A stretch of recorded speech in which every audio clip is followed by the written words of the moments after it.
નમસ્તે. ધોરણ 11 રસાયણ વિજ્ઞાન, ચેપ્ટર નંબર 2 પરમાણ્વીય બંધારણ. મિત્રો, આપણે પરમાણ્વીય બંધારણનો વિડીયો 1 અને વિડીયો 2 જેનો આપણે આગળ અભ્યાસ કર્યો, જે જોયા પછી જ આપણે વિડીયો નંબર 3 જોઈશું. હવે વિડીયો નંબર 3 નો આજનો આપણો ટોપિક છે પ્રોટોન અને ન્યુટ્રોનની શોધ. ત્યારબાદ પરમાણ્વીય નમૂના, જેમાં થોમ્સનનો પરમાણ્વીય નમૂનો તથા રુથરફોર્ડનો પરમાણુનો કેન્દ્રીય નમૂનો, તેનો આજે આપણે અભ્યાસ કરીશું. તો આપણે સૌ પ્રથમ જોઈશું પ્રોટોન અને ન્યુટ્રોનની શોધની આપણે વાત કરીએ તો મિત્રો, જેવી રીતે ઇલેક્ટ્રોનની શોધ થઈ એવી જ રીતે પ્રોટોન અને ન્યુટ્રોનની શોધ થઈ હતી.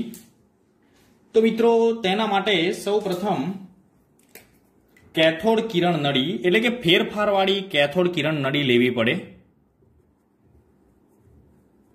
ફેરફારવાળી કેથોડ કિરણ નળી. હવે એક પ્રશ્ન ઉભો થાય કે ફેરફારવાળી કેથોડ કિરણ નળી એટલે કેવી નળી? મિત્રો, કેથોડ કિરણ નળી જે આગળ આપણે ઇલેક્ટ્રોન કેવી રીતે પ્રોડ્યુસ કર્યા તેનો આપણે અભ્યાસ કર્યો, જેમાં કેથોડ કિરણો કેથોડથી એનોડ તરફ જતા હતા. હવે ફેરફારવાળી કેથોડ કિરણ નળી, જેમાં શું છે કે કણો જે છે તે ધન આયનથી ઋણ આયન તરફ જશે. ઋણ આયન તરફ જશે એટલે બિલકુલ કેથોડ કિરણ નળી કરતા થોડું વિરુદ્ધ છે અહીંયા. તો એવી ફેરફારવાળી કેથોડ કિરણ નળી, એના દ્વારા ધન વીજભાર ધરાવતા કણોની શોધ થઈ. કણો શોધાયા અને આવા કણોને કેનાલ કિરણો પણ કહેવામાં આવે છે. મિત્રો, ખાસ યાદ રાખીશું કે ફેરફારવાળી કેથોડ કિરણ નળી કે જેમાં કણોનો જે પ્રવાહ છે, આયનનો જે પ્રવાહ છે, તે એનોડથી કેથોડ તરફનો હશે. એટલે કે કેથોડ કિરણ નળીમાં જેવી રીતે ઇલેક્ટ્રોનનો પ્રવાહ કેથોડથી એનોડ તરફનો હતો, એવી રીતે પ્રોટોનની શોધ માટે ફેરફારવાળી કેથોડ કિરણ નળી આપણે લીધી, જેમાં ધન આયનો છે તે ઋણ આયન તરફ ખસે છે. એના દ્વારા પ્રોટોનની શોધ થઈ. જેની લાક્ષણિકતાઓનો અભ્યાસ કર્યો તો બિલકુલ એની લાક્ષણિકતાઓ ઇલેક્ટ્રોન કરતા કાં તો કેથોડ કિરણો કરતા તદ્દન વિરુદ્ધ હતા. તો એની લાક્ષણિકતાઓ આપણે જોઈએ તો સૌ પ્રથમ આપણે પહેલી લાક્ષણિકતાને આપણે વાત કરીએ તો ધન વીજભારવાળા જે આ કણો છે, જે પ્રોટોન આપણે કહીએ છીએ, કેથોડ કિરણો જે ઋણ વીજભાર ધરાવે છે, જ્યારે અત્યારે જે આપણે ચર્ચા કરીએ છીએ તેમાં ધન વીજભારવાળા આયનોની શોધ થઈ, જે પ્રોટોન તરીકે પાછળથી ઓળખાયા. તો આ જે ધન વીજભારવાળા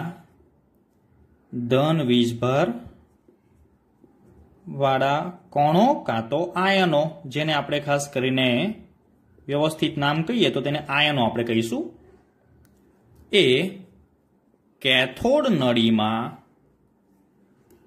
રહેલા વાયુના સ્વભાવ પર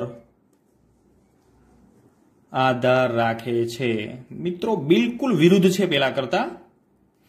કેથોડ કિરણોમાં એટલે કે જે ઋણ વીજભારવાળા કણો હતા, જે કેથોડ કિરણો આપણે કહીએ છીએ, એમાં તે કિરણો નળીમાં રહેલા વાયુના સ્વભાવ પર આધાર રાખતા નથી, પરંતુ ધન વીજભારવાળા જે કણો છે તે કેથોડ નળીમાં રહેલા વાયુના સ્વભાવ પર આધાર રાખે છે.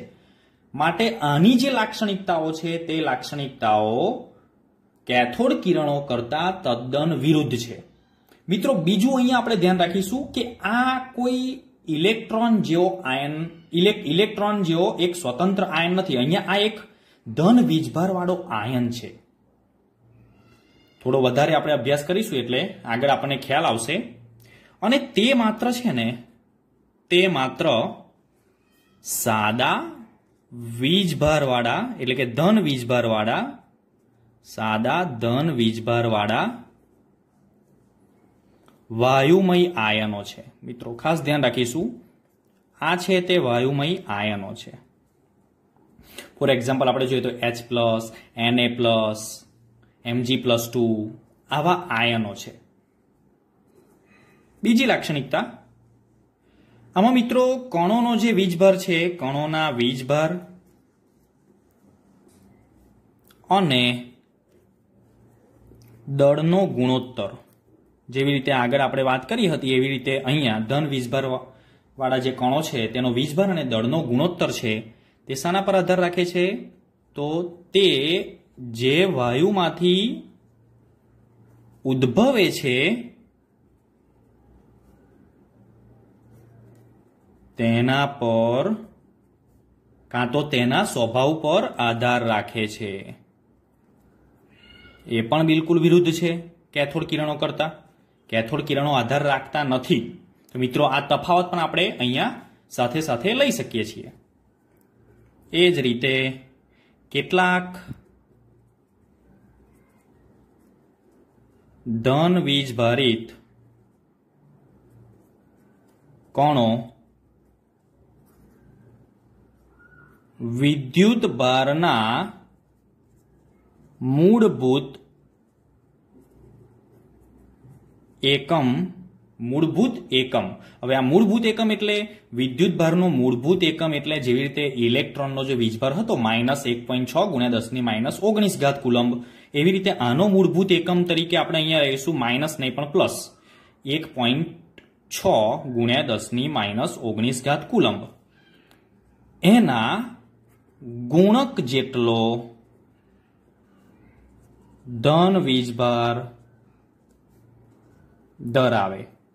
એટલે કે મિત્રો કોઈ પણ ધન વીજભારિત કણ હોય તો તેનો વીજભાર છે તે n × 1.6 × 10⁻19 કુલંબ હોય છે.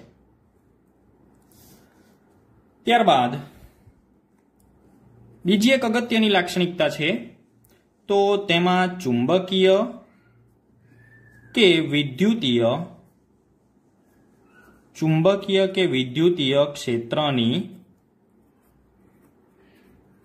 હાજરીમાં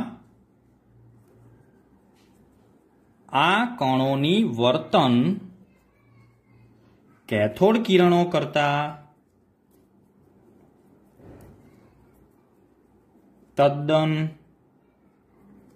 વિરુદ્ધ એટલે કે ઓપોઝિટ છે.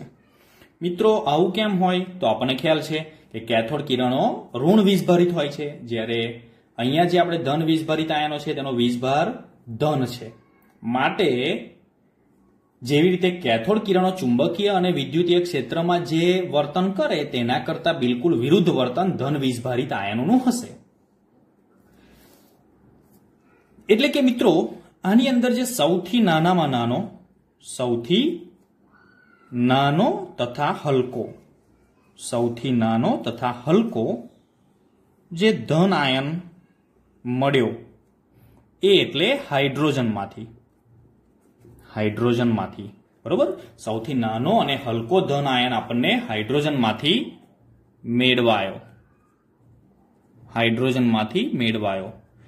અને તેનું નામ, તેને શું કહેવામાં આવે છે? પ્રોટોન તરીકે ઓળખાયો.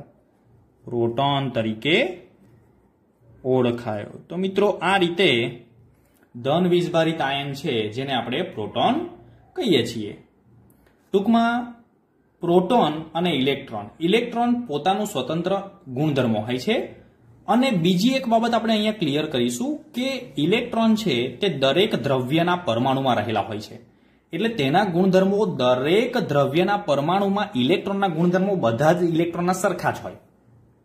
પરંતુ અહીંયા ધન વીજભારિત જે પ્રોટોન જે છે એ પ્રોટોનના ગુણધર્મો એટલે કે ધન વીજભારિત કણોના ગુણધર્મો એ દરેક દ્રવ્યમાં મિત્રો અલગ અલગ હોય છે. કારણ કે તે આધાર રાખે છે તે દ્રવ્ય પર, તે વાયુના સ્વભાવ પર આધાર રાખે છે. માટે તે અલગ અલગ હોય છે. ચલો હવે સમય જતા જતા જતા જતા એમ લાગવા માંડ્યું કે પરમાણુ જે છે મિત્રો, આજે આપણને પણ ખબર છે કે પરમાણુઓ છે તે વિદ્યુતીય રીતે તટસ્થ છે.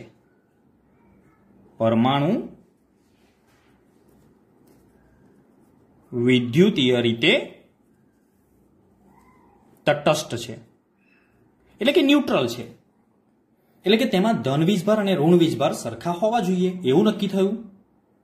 તટસ્થ કણો પણ એ સિવાય પરમાણુ વિદ્યુતીય રીતે તટસ્થ અને બીજા કેટલાક પ્રયોગો થયા અને એ પ્રયોગો પરથી નક્કી થયું કે પરમાણુની અંદર બીજા કેટલાક તટસ્થ કણો પણ હોવા જોઈએ.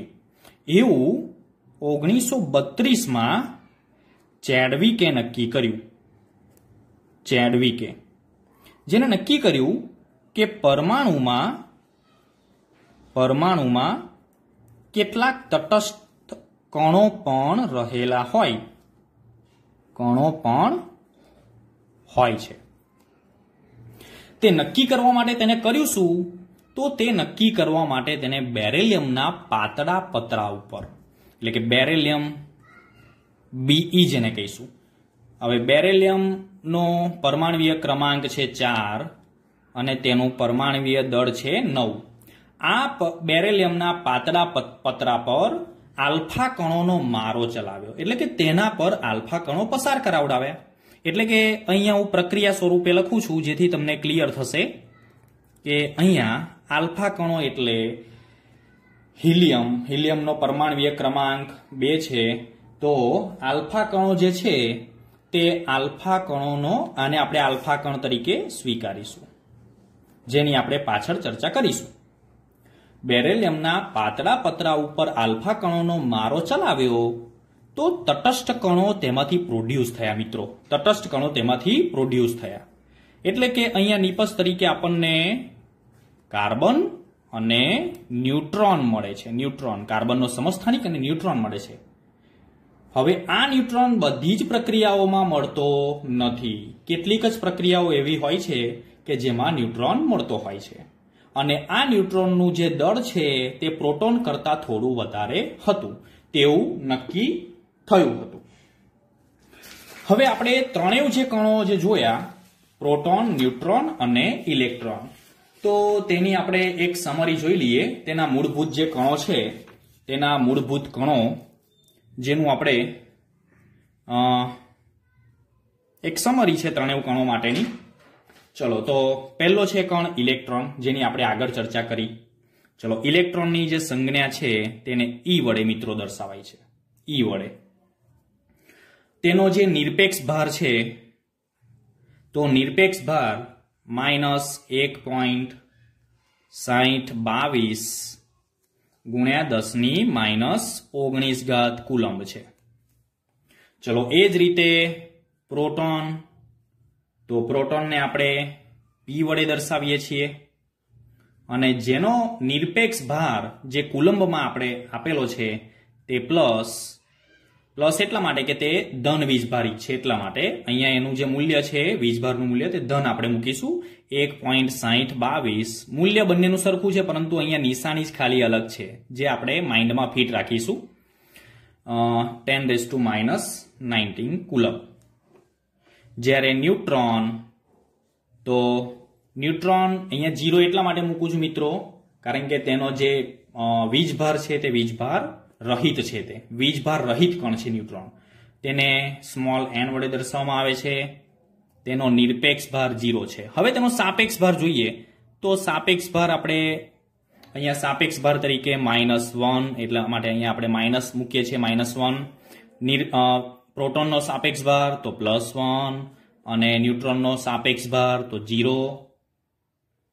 ચલો, તેનું દળ આપણે જોઈએ તો તેનું જે દળ છે તે ઇલેક્ટ્રોનનું દળ આપણે નક્કી કર્યું 9.10939 ગુણ્યા 10⁻31. ચલો, પ્રોટોનનું જે દળ છે તે પ્રોટોનનું દળ 1.67262 ગુણ્યા 10⁻ 27 અને એ જ રીતે ન્યુટ્રોનનું જે દળ છે તે 1.67493 એટલે થોડુંક જ આના કરતા વધારે છે પ્રોટોન કરતા ગુણ્યા 10⁻27 મિત્રો અહીંયા લખી દઉં તો તમને ખ્યાલ આવશે આ છે સંજ્ઞા આ છે નિરપેક્ષ ભાર આ આવશે સાપેક્ષ ભાર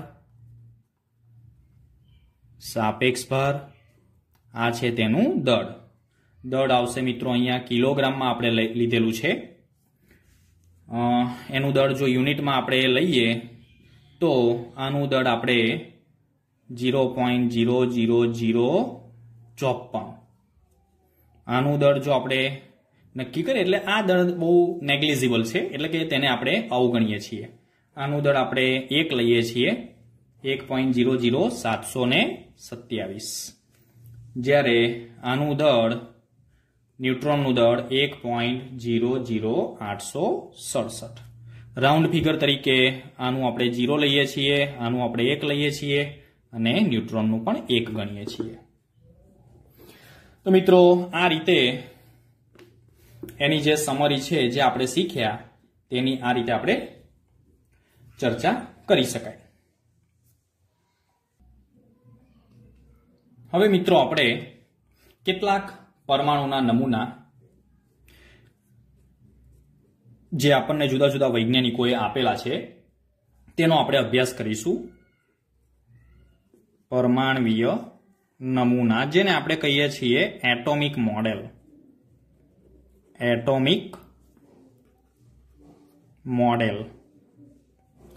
હવે આ જે પરમાણ્વીય નમૂના છે તો એ દરેક વૈજ્ઞાનિકોએ પોતાનો અલગ અલગ પ્રાયોગિક કાર્ય કરીને અલગ અલગ નમૂના તેમને રજૂ કરેલા છે આ નમૂનાની અંદર મૂળભૂત મિત્રો એનું બંધારણ પરમાણુ કેવું હોય તે દરેક વૈજ્ઞાનિકોએ સમજાવવાનો પ્રયત્ન કરેલો છે પરંતુ અત્યારે જે આપણે નમૂનાની વાત કરવાના છે થોમ્સનનો પરમાણ્વીય નમૂનો રુથરફોર્ડનો પરમાણ્વીય કેન્દ્રનો નમૂનો ત્યાર પછી આવશે આના પછીના વિડીયોમાં બોરનો પરમાણ્વીય નમૂનો પણ આ બધા જ નમૂના મિત્રો સમય જતા ખોટા સાબિત થયા અને આજે જે પરમાણુના નમૂના માટે જે યોગ્ય મોડેલ છે તે ક્વોન્ટમ મોડેલ છે મિત્રો એનો પણ આપણે અભ્યાસ કરવાનો છે પરંતુ કોઈ પણ શોધખોળ થતી હોય તેનો પાયો અગાઉની શોધ હોય છે મિત્રો માટે આપણે દરેક નમૂનાનો અભ્યાસ આપણે કરવો જ રહ્યો તો આપણે સૌ પ્રથમ પહેલો નમૂનો એટલે કે પરમાણુનો થોમ્સનનો નમૂનો એટલે કે થોમ્સનનો પરમાણ્વીય નમૂનો જે આપણે પહેલો નમૂનો જોઈશું પરમાણુનો થોમ્સન નમૂનો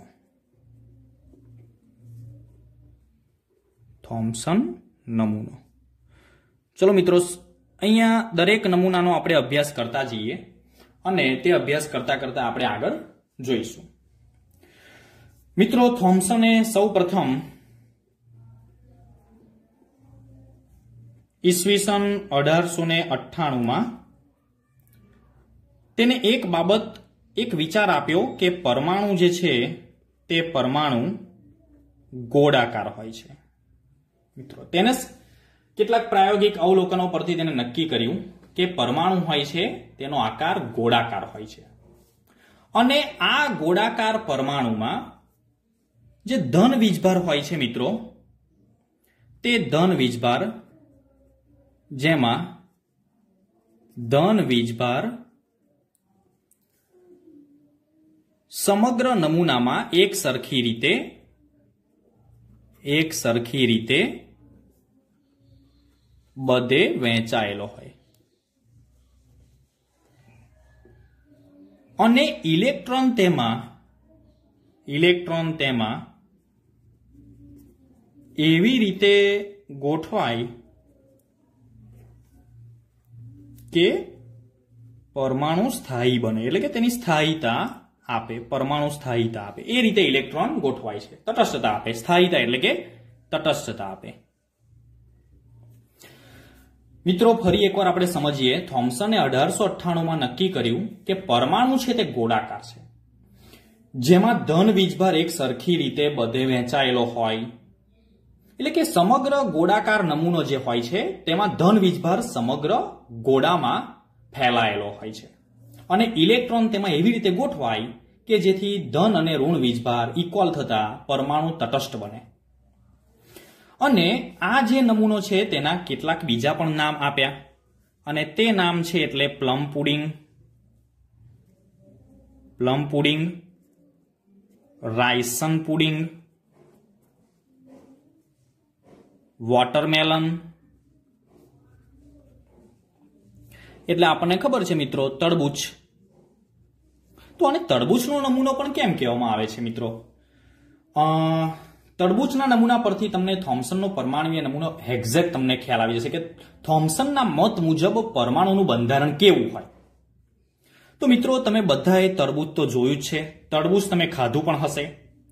તો તરબૂચની અંદર તરબૂચ તમે કાપો છો, સમજી લેજો મિત્રો, તરબૂચ તમે જ્યારે કાપો છો ત્યારે જે લાલ ભાગ એની અંદર હોય છે, વચ્ચે આખા તરબૂચની અંદર જે લાલ ભાગ રહેલો હોય છે તે લાલ ભાગ એટલે શું? તો તે લાલ ભાગ એટલે અહીંયા ધન વીજભાર જે કહે છે તે, એટલે લાલ ભાગને તેને ધન વીજભાર સાથે સરખાવ્યો, ધન ભાર સાથે સરખાવ્યો. જ્યારે એનો બીજો ભાગ એ જે લાલ ભાગની અંદર તમે જોયું હશે, લાલ ભાગની અંદર બીવા જે હોય છે જેને આપણે પ્લમ કહીશું, બીજ કહીશું આપણે, જેને આપણે કહીએ છીએ પ્લમ, કાં તો એનું નામ બીજું છે બીજ. તો આ જે બીયા હોય છે, બીજ હોય છે, તે બીજ સમગ્ર લાલ ભાગની અંદર વહેંચાયેલો હોય છે, એટલે એ પથરાયેલા હોય છે, એટલે કે એને આપણે ઇલેક્ટ્રોન ગણીશું. તો એ જે છે તે ઇલેક્ટ્રોન પથરાયેલા છે સમગ્ર લાલ ભાગમાં. તો મિત્રો આ રીતે આપણે પરમાણુના થોમ્સનના નમૂનાને આપણે તરબૂચ સાથે સરખાવી શકીએ છીએ અને આ સમજ થોમ્સને આપેલી છે.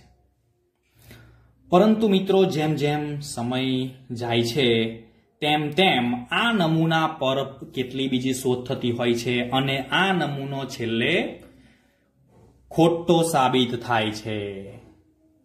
તો એનું કારણ શું? તો એનું કારણ બીજો આગળનો જે નમૂનો આવશે તે એનું કારણ છે, તો એ પણ આપણે જોઈએ. તો હવે મિત્રો આગળનો જે નમૂનો છે, જે બીજો નમૂનો છે, તેનું નામ છે રુથરફોર્ડનો પરમાણુનો કેન્દ્રીય નમૂનો.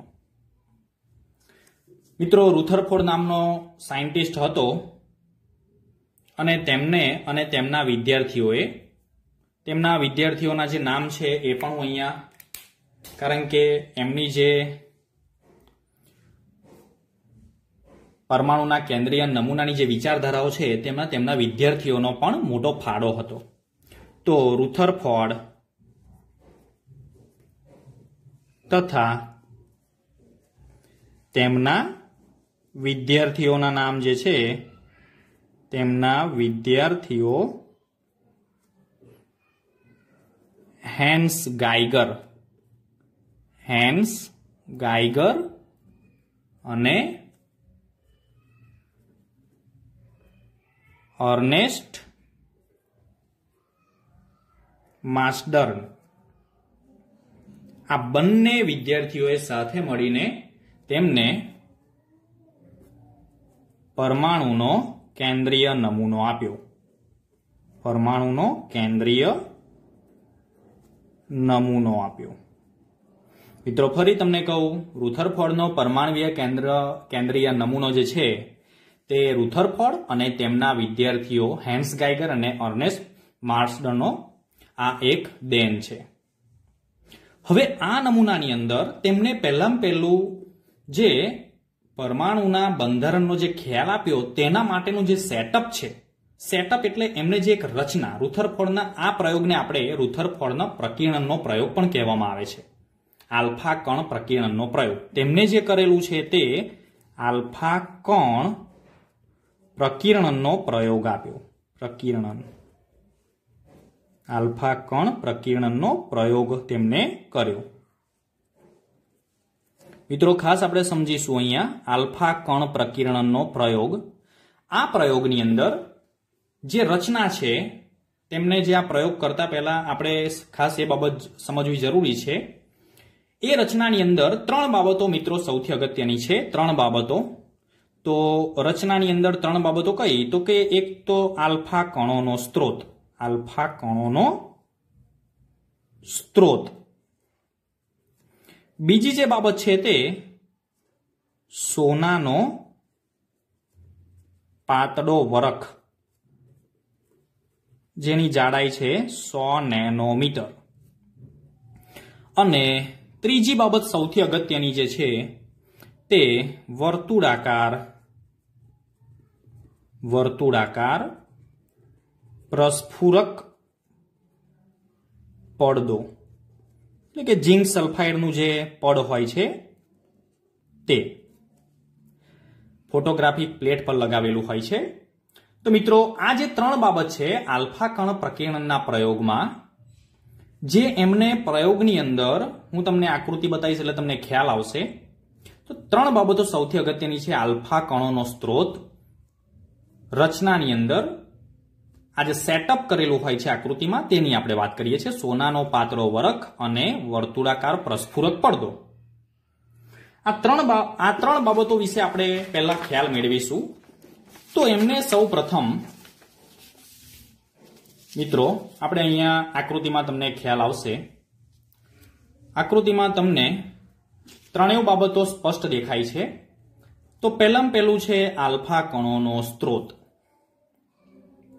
તો આલ્ફા કણોનો સ્ત્રોત તરીકે અહીંયા એક લાકડાના ચેમ્બરમાં તેમને આલ્ફા કણોનો સ્ત્રોત મૂકેલો છે, જેમાં ફિટ કરેલો છે. તેમાંથી મિત્રો આલ્ફા કણો નીકળે છે, આલ્ફા કણો. અને એ આલ્ફા કણો આ જે સીસાની પ્લેટ અહીંયા વચ્ચે મૂકેલી છે, એટલા માટે કે આલ્ફા કણો જો પ્રસરતા હોય આજુબાજુ તો તે સીધી રેખામાંથી પસાર થાય, એટલા માટે અહીંયા વચ્ચે સીસાની પ્લેટ અને તેમાં વચ્ચે હોલ મૂકેલું છે, જેથી આલ્ફા કણો સીધા જ પસાર થાય. અને તે આલ્ફા કણો સીધા જ, અને આલ્ફા કણો એટલે આપણને ખબર છે તે ફરી તમને કહી દઉં, He++, એટલે કે તેનો 2 ચાર્જ હોય, કાં તો આ રીતે પણ લખી શકાય He+2, એટલે કે જે આલ્ફા કણો છે તે ધન વીજભાર ધરાવે છે. આટલું માઇન્ડમાં આપણે ક્લિયર રાખીશું. તે સીસાની પ્લેટ પરથી પસાર થઈને, સીસાની પ્લેટમાંથી પસાર થઈને સીધો અથડાય છે સોનાના વરખ. તો આપણી બીજી બાબત છે સેટઅપમાં સોનાનો વરખ. સોનાનો આ જે પાતળો વરખ છે તેની જે જાડાઈ છે 100 નેનોમીટર મિત્રો. અને આ આલ્ફા કણો જે છે તે સોનાના પાતળા વરખ પર અથડાય છે અને અવલોકન પછી નોંધવામાં આવે છે. આ બીજી બાબત છે. પહેલું છે આલ્ફા કણોનો સ્ત્રોત, બીજું છે સોનાનો પાતળો વરખ. હવે આપણે જોઈશું ત્રીજી બાબત, તો કે આ વર્તુળાકાર જે ફોટોગ્રાફિક પ્લેટ છે તે.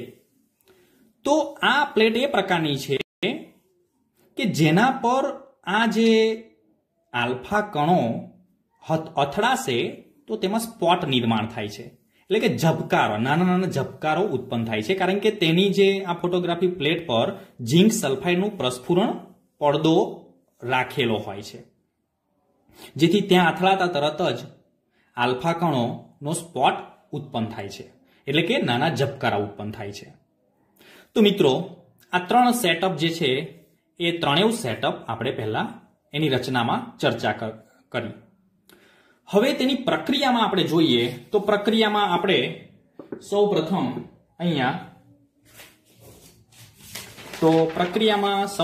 આપણે શું કરીએ છીએ? તો સિમ્પલ પ્રક્રિયા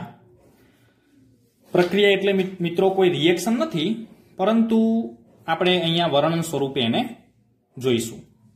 તો પ્રક્રિયામાં સૌ પ્રથમ આલ્ફા કણોને સીધી રેખામાં સોનાના પાતળા વરખ પર, હવે સોનાનો પાતળો વરખ એટલે શું? સોનાના પાતળા વરખમાં સોનાના પરમાણુઓ જ હોવાના મિત્રો, એટલે અહીંયા એવું લખીએ તો પણ ચાલે કે સોનાના પરમાણુઓ પર પડવા દેવામાં આવે પડવા દેવામાં આવે છે। તો આ થઈ પ્રક્રિયા। મિત્રો ખાસ આપણે ધ્યાન રાખીશું કે જ્યારે પણ આ પ્રયોગની આપણે ચર્ચા કરતા હોય, આ પ્રયોગ વિશે આપણે શીખતા હોય ત્યારે સ્ટેપ વાઇઝ આપણે જઈશું તો બધું જ આપણને યાદ રહી જશે। તો હવે શું કરવાનું છે, આલ્ફા કણોનો સ્ત્રોતમાંથી આલ્ફા કિરણો લેડની પટ્ટીમાંથી પસાર થઈને સોનાના પાતળા વરખ પર પડવા દેવામાં આવે છે। તો આ થઈ પ્રક્રિયા। હવે પ્રક્રિયા થયા પછી આપણે જોવાનું છે, આપણે અવલોકવાનું છે, એટલે કે અવલોકન કરવાનું છે કે શું થશે।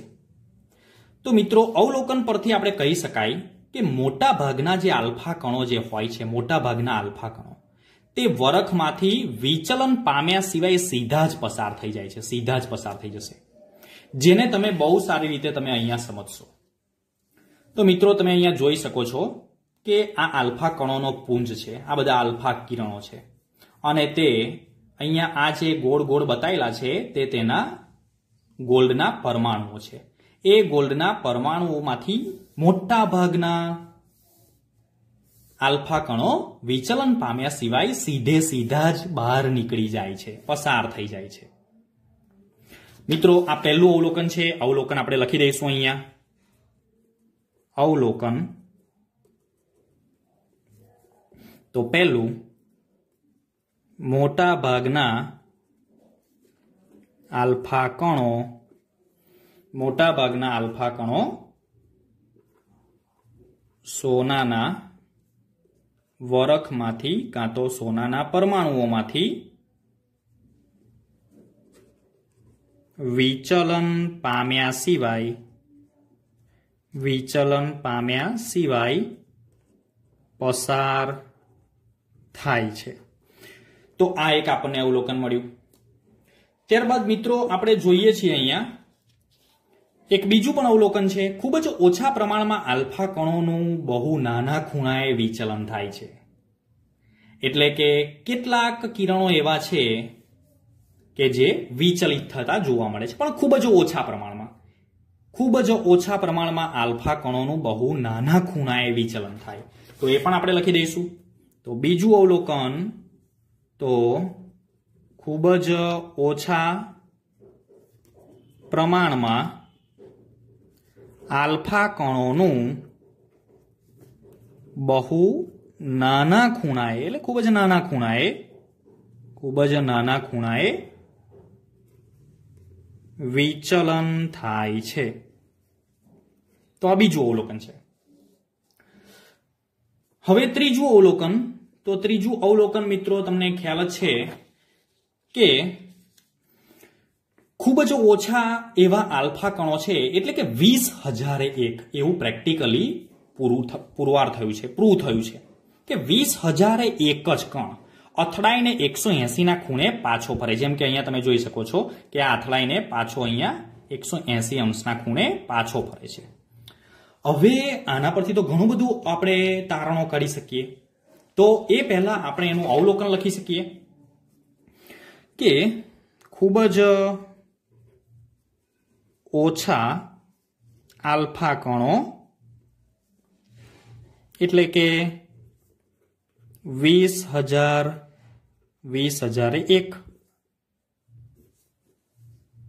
એક કણ અથડાઈને 180 ના ખૂણે પાછા, એટલે કે પાછો ફરે છે, એક જ કણ પાછો ફરે છે, 20,001 જ કણ પાછો ફરે। તો મિત્રો આ થયા અવલોકનો। હવે અવલોકનો પરથી ઘણી બધી બાબતો અહીંયા આપણને જોવા મળે છે, આપણને ઘણો બધો ખ્યાલ આવી ગયો હશે। આપણે ધોરણ 9 ની અંદર પણ આ જે રુથરફોર્ડનો કેન્દ્રીય નમૂનો એના વિશે આપણે ચર્ચા કરી હતી। હવે અવલોકનો પરથી આપણે એના તારણો જોઈએ, અવલોકનો પરથી એના તારણો જોઈએ।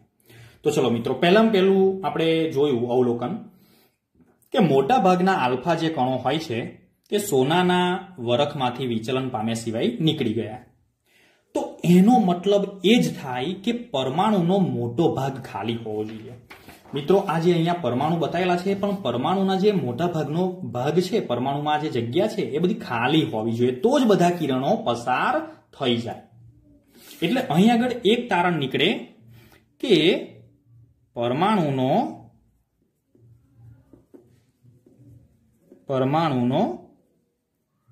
મોટો ભાગ ખાલી જ હોવો જોઈએ.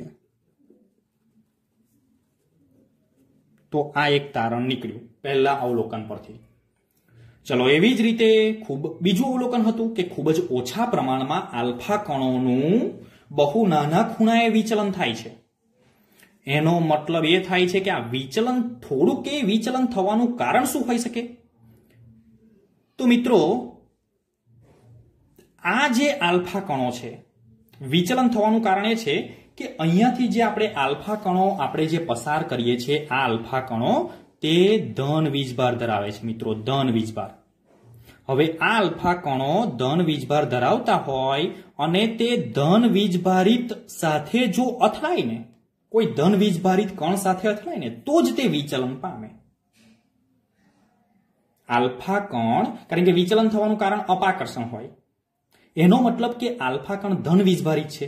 અને જો તો કોઈ એવા બિંદુએ તે અથડાય, કોઈ એવી જગ્યાએ અથડાય કે જે ધન વીજભાર ધરાવતું હોય, અને તો જ તે અપાકર્ષિત થઈને તે વિચલિત થાય છે.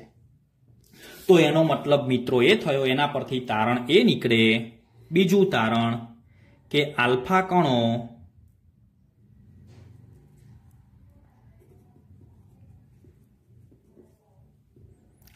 કણોનું વિચલન થતું હોવાથી તથા તે ધન વીજભાર ધરાવતા હોવાથી સાબિત થાય છે કે પરમાણુમાં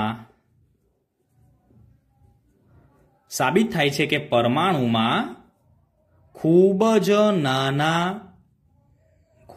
નાના કદમાં, એટલે કે ખૂબ જ નાની જગ્યામાં ધનભાર સંકેન્દ્રિત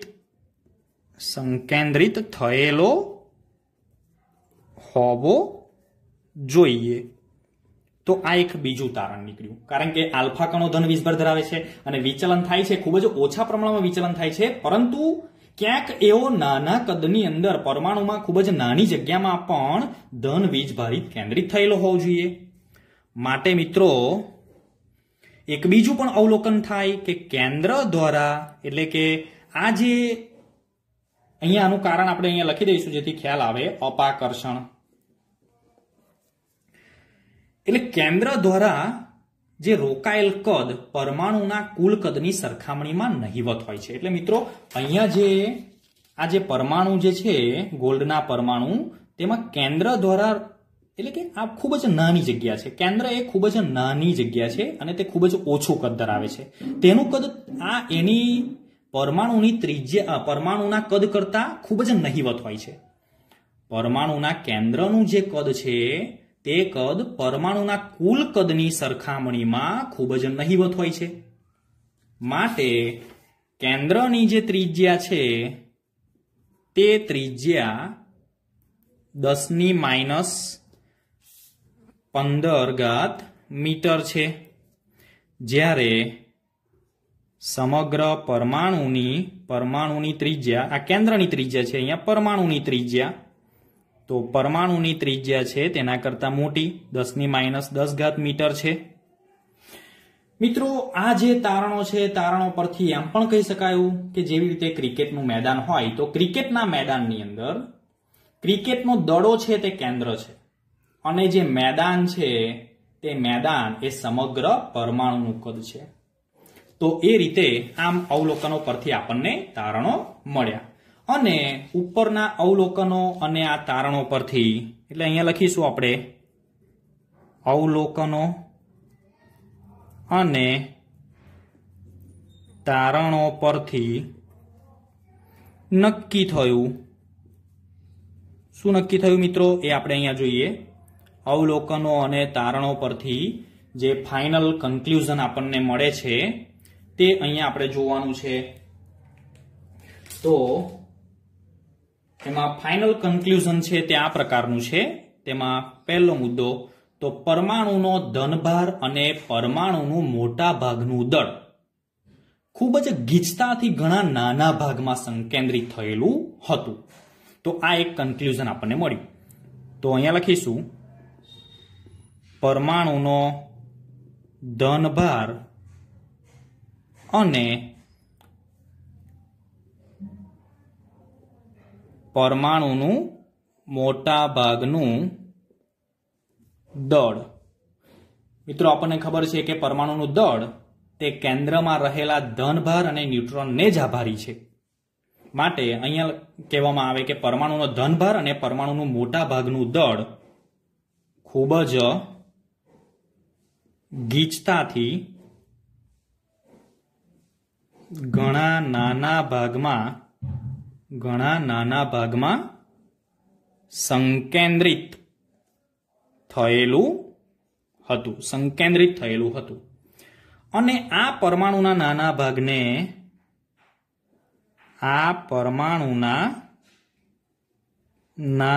ભાગને કેન્દ્ર કહ્યું હતું, જેને આપણે આજે પરમાણુનું કેન્દ્ર કહીએ છીએ. ચલો બીજું કન્ક્લુઝન મિત્રો. તો બીજું કન્ક્લુઝન અહીંયા આપણે જોઈએ તો આ કેન્દ્રની આસપાસ રહેલા જે ઇલેક્ટ્રોન છે તે ઇલેક્ટ્રોન કેન્દ્રની આસપાસ ઝડપથી વર્તુળાકાર પથમાં ઘૂમે છે, જેને કક્ષાઓ કહી. એટલે કે જો એને આપણે સમજીએ તો આ પરમાણુનું કેન્દ્ર છે અને આ તેની જુદી જુદી કક્ષાઓ હોય તો દરેક પરમાણુમાં આ રીતે ઇલેક્ટ્રોન અલગ અલગ કક્ષામાં ઘૂમ્યા કરે છે. એ રીતે તો બીજું કન્ક્લુઝન, આ કેન્દ્રની આસપાસ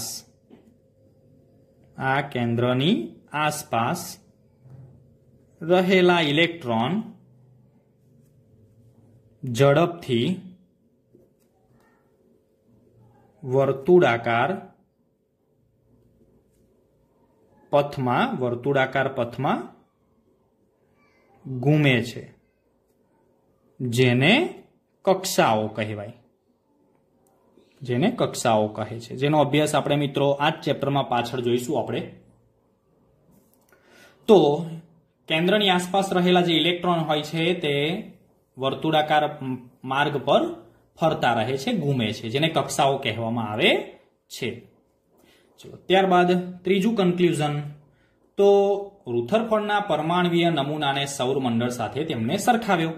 એટલે કે આ નમૂનાને સૌરમંડળ સાથે સરખાવ્યો. કેવી રીતે મિત્રો? તો સૌરમંડળની અંદર જે સૂર્ય છે તે સૂર્ય એટલે પરમાણુનું કેન્દ્ર અને તેની આજુબાજુ ફરતા જે બધા ગ્રહો છે તે ગ્રહો, નાના મોટા ગ્રહોને આપણે અહીંયા કહીએ છીએ ઇલેક્ટ્રોન. ચલો ચોથી બાબત, તો ઇલેક્ટ્રોન એટલે કે પરમાણુના નમૂનામાં રહેલો જે ઇલેક્ટ્રોન અને કેન્દ્રમાં ધન વીજભાર અને એની આજુબાજુ જે ઇલેક્ટ્રોન હોય છે તે ઋણ વીજભાર ધરાવે છે. ઇલેક્ટ્રોન અને કેન્દ્ર એકબીજાની સાથે સ્થિર વિદ્યુતીય આકર્ષણ બળોથી જોડાયેલા હોય છે. મિત્રો પ્રોટોન અને ઇલેક્ટ્રોન વચ્ચે સ્થિર વિદ્યુતીય આકર્ષણ બળો હોય છે. એ એકબીજાને આકર્ષે છે કારણ કે વિરુદ્ધ વીજભાર ધરાવે છે. તો આ હતો રુથરફોર્ડનો પરમાણ્વીય નમૂનો, જેમાં આપણે સૌ પ્રથમ તેનું સેટઅપ જોયું, કઈ રીતે તેની રચના કરેલી છે. આલ્ફા કણોનો સ્ત્રોત, સીસાની પ્લેટ, ફોટોગ્રાફી પ્લેટ, સોનાનો વરખ. ત્યારબાદ તેની આપણે પ્રક્રિયા જોઈ. પ્રક્રિયામાં આલ્ફા કણોને સીધી રેખામાં સોનાના પાતળા વરખ પર પડવા દેવામાં આવે છે ત્યારે તેના અવલોકનો શું થાય છે તે અવલોકનો આપણે જોયા. અવલોકનો પરથી તારણો શું નક્કી થાય છે તેની પણ આપણે ચર્ચા કરી અને છેલ્લે ફાઇનલ જે કન્ક્લુઝન આપણને મળ્યા તે કન્ક્લુઝન મિત્રો આ પ્રકારના છે. Thank you.